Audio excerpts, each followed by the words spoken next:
Good morning. I'm Ed Wadsworth, a member of the Stewardship Committee and a member of the Endowment Committee. Of course, the last 18 months have been stressful for so many people and organizations as we are forced to do so many things apart from one another. One of the gifts of being a follower of Jesus at DCPC is that we don't have to go at life alone. In fact, Jesus puts us together and says, "Love one another as I have loved you." In many ways, that new commandment from Jesus encapsulates the spirit of Christian stewardship. Our generous God has shared abundantly with us life, love, resources, and we are called to mirror that gracious giving from God by sharing with others.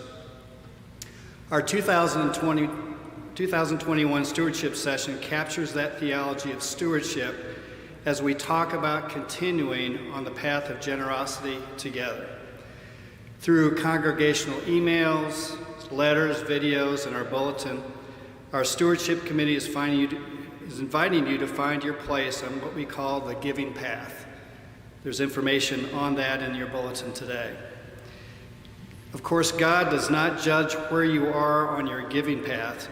We just pray as a Stewardship Committee that if you have not done so in the past, this fall, now, you will prayerfully contemplate, how has God been generous to you?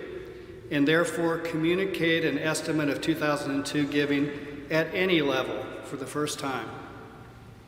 On the other hand, for most of you who are already on a pathway of generosity, please consider asking, what impact does your giving have on church ministries? Where does God want you to be in your giving? And therefore, how may you increase your 2021 percentage of income you have been giving? For Ruth and me, we both give out of our love for DCPC's fellowship and ministries. DCPC is our home, with so many friendships nurtured by our mutual love of Jesus, each other, and the ministries we support.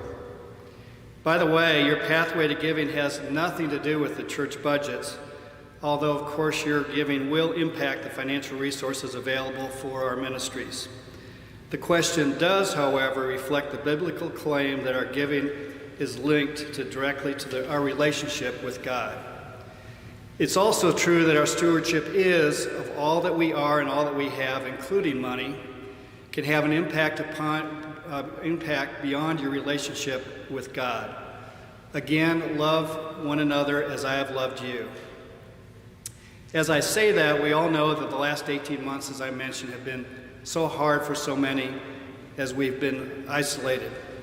Individuals and communities have continued to suffer. DCPC, however, has been a place where connection continues and shared support continues us ongoing and continues to give us hope. In October alone, you may know that DCPC has shared at least 7,000 touches of grace and love with one another through worship, study, service, supports, service, and fellowship opportunities. 7,000. That's at least 7,000 hours of love. Talk about generosity and gracious.